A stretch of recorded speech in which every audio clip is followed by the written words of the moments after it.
హరీష్ రావు గౌరవ స్పీకర్ గారికి దయచేసి, ఎందుకంటే ఇక్కడ పెద్దలు పోచారం శ్రీనివాసరెడ్డి గారు స్పీకర్గా పనిచేసిన వాళ్ళు కూడా చాలామంది ఉన్నారు.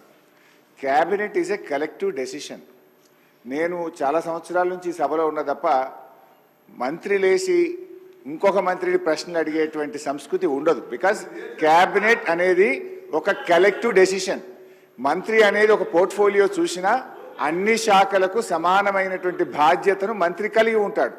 ఇవాళ మీరు కూడా దయచేసి నేను మీతో కోరేది ఏంటంటే, మీరు కూడా ఇట్లా ఒక మంత్రి లేచి ఇంకో మంత్రిని ప్రశ్నలు అడగడానికి అవకాశం ఇస్తే అసలు ప్రశ్నోత్తరాల సమయం యొక్క దాని మీనింగే మారిపోతుంది. అధ్యక్ష, దయచేసి లేని సంస్కృతిని తీసుకురావద్దు.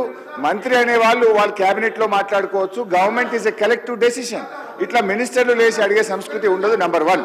నంబర్ 2, గతంలో కూడా కోమటిరెడ్డి వెంకటరెడ్డి గారు అప్పుడు కూడా మంత్రిగా ఉన్నారు. మరి వారి హయాంలోనే ఈ మూసి ఈ రకంగా జరిగింది.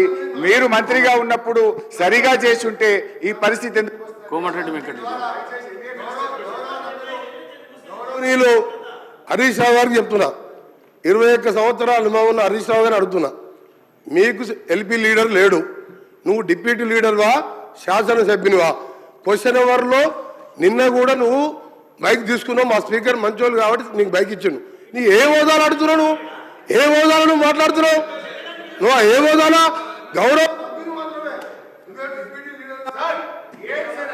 సార్ ఒక నిమిషం సార్, చాలా ఇంపార్టెంట్ ఇది ఫర్ ఎవర్. తెలంగాణ ప్రజలకు తెలవాలి సార్. తెలంగాణ ప్రజలకు తెలవాలి. తెలంగాణ ప్రజలకు ప్రతిపక్ష నాయకుడు సంవత్సర కాలంగా సభకు రాకపోవడం ఈ సభనే కాదు, తెలంగాణ ప్రజలని అవమానపరిచినట్టుగా ప్రజలందరూ అనుకుంటారు. అధ్యక్ష, ఈయన డిప్యూటీ లీడర్ సార్, ఇలా కార్యవర్గం ఏర్పాటు చేసినా ప్రతిసారి ఈయనకి ఎందుకు ఇస్తున్నాము అంటే మిమ్మల్ని అంటలేడు, ఆయన అడిగే హక్కు లేదు, ఆయన మామూలు ఎమ్మెల్యే మాత్రమే. అందుకనే గౌరవ చెప్తున్నా, నా బాధతోని నల్గొండ ప్రజల కడుపులో ఆవేదన, ఫ్లోరైడ్ మూసి నీళ్లు చచ్చిపోతున్నారు సార్. మధ్యలో పేదవాళ్ళు డబ్బున్న వాళ్ళు హైదరాబాద్కి వచ్చిండు, డబ్బు లేని దళితులు గిరిజనులు నల్గొండలు చచ్చిపోతున్నారు. అంత కనికరం లేదు సార్ వీళ్ళకు. ఎస్ఎల్బిసి సొరంగం 70% పూర్తి చేసాం. ఇరిగేషన్ మినిస్టర్గా ఉండి ఒక్కసారి సొరంగం రాలే. ఆయన నల్గొండ గురించి కానీ నా గురించి మరి మాట్లాడే హక్కు లేదు అధ్యక్ష. ఆయన ఒక గౌరవ శాసనం చెప్పుడు మాత్రమే, డిప్యూటీ లీడర్ కాదు, సిఎల్పి సెక్రటరీ కాదు, లీడర్ లేడు వాళ్లకు. వాళ్ళ సార్ మాట్లాడేది.